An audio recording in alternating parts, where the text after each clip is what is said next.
Olá pessoal, Thaís Almeida Contadora aqui. Hoje eu vim trazer 5 das principais dúvidas que nós recebemos diariamente aqui na contabilidade com relação à reforma tributária. Esse é um dos assuntos do momento, né, que ainda está em tramitação, que muita coisa promete mudar, porém nós precisamos estar atentos não somente como empresários, né, mas também como cidadãos para saber o que isso vai mudar, o que isso vai impactar no nosso bolso, nas estratégias empresariais. E eu sempre gosto de ressaltar que quando a gente fala de estratégias, a gente precisa considerar sempre cada negócio. Então, se é uma indústria, um comércio, um serviço, um infoprodutor, uma empresa de criptoativos, uma empresa de tecnologia, se é um serviço, um produto, tudo isso deve ser levado em consideração, como já acontece mesmo na nossa legislação atual. Então, qual que é o cenário que nós temos hoje? Né? Passando rapidamente aqui um cenário que você, empresário, já conhece muito bem, mas só contextualizando aqui o nosso tema. Hoje nós temos uma legislação tributária de alta complexidade, realmente muito complexa, que traz muita burocracia. O Brasil ele é um dos países que mais gasta horas e, consequentemente, também dinheiro, né, para manter a sua conformidade tributária. Então, hoje nós temos, além da legislação federal, nós temos leis estaduais. Então, cada estado hoje tem a sua própria regra. Então, imagina aí acompanhar todos os estados do Brasil, pessoal, um verdadeiro desafio, é uma loucura, né? E também uma legislação por município. Então, hoje nós temos aí no país mais de 5.000 municípios.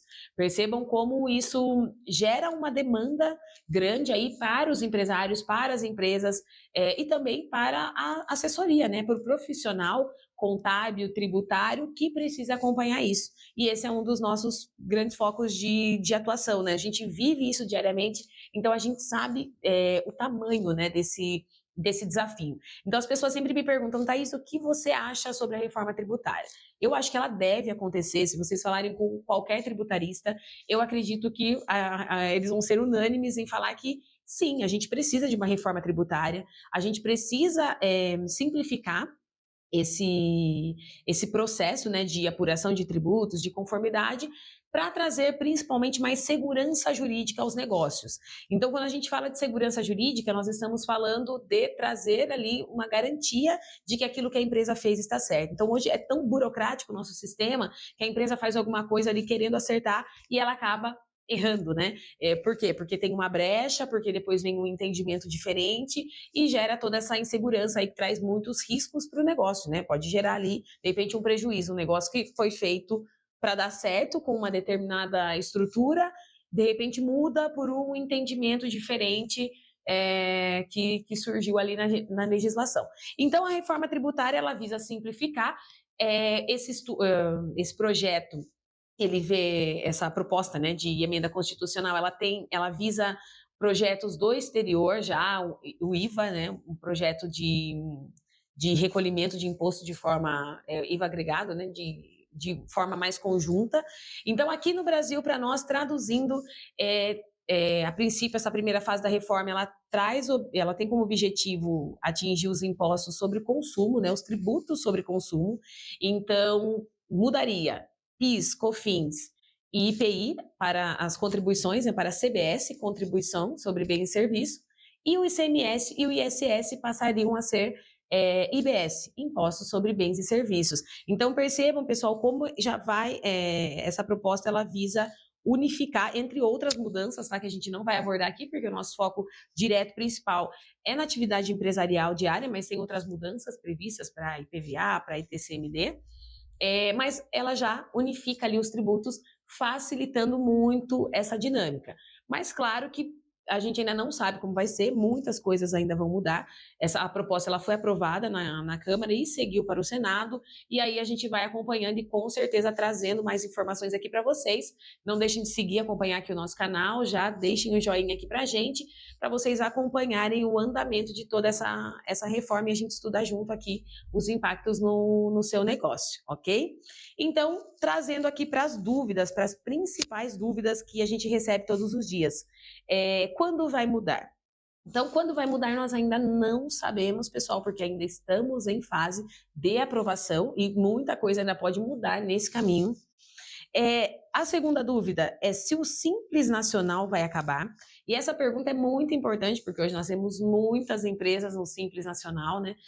O nosso regime, para quem não conhece, o Simples Nacional, ele é um regime tributário, que de simples não tem nada, a gente sempre gosta de falar, mas ele tem sim um funcionamento de certa forma, mais simplificado, porque as empresas recolhem todos os tributos em uma única guia, então isso gera uma simplificação, porém ele também tem muitas regrinhas específicas, muitos detalhes que se não não se atentar, a empresa paga mais imposto do que o devido. Tá? Então, assim, o regime do Simples Nacional, para muitas empresas, ele não é, a gente sempre gosta de ressaltar que não é não vale para todos, né? Não é porque a empresa que a empresa tem a possibilidade de se encaixar no Simples Nacional que isso é realmente bom para ela. A gente sempre precisa analisar as variáveis: faturamento, atividade exercida, se tem funcionários ou não, se a atividade é apenas no Brasil ou no exterior, enfim, tem vários detalhes ali que a gente precisa fazer de planejamento para identificar se o Simples Nacional realmente é uma boa opção. Então, por essa questão, por ser um regime mais simplificado e por ser benéfico para muitas empresas, com uma alíquota muito inferior que os demais regimes tributários, há essa preocupação aí se o Simples ele vai seguir ou não. E a resposta, pessoal, é sim. Não há na reforma tributária um projeto, a ideia de tirar o Simples Nacional do papel, tá?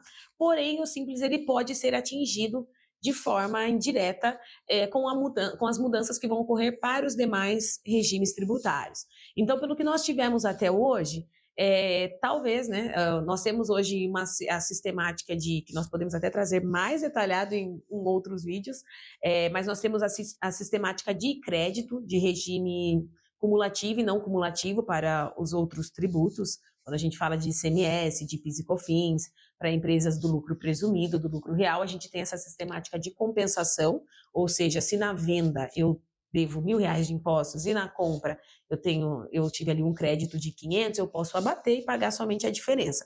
Bem a grosso modo, de forma bem simplificada, essa sistemática de crédito funciona dessa forma. E hoje, quando a empresa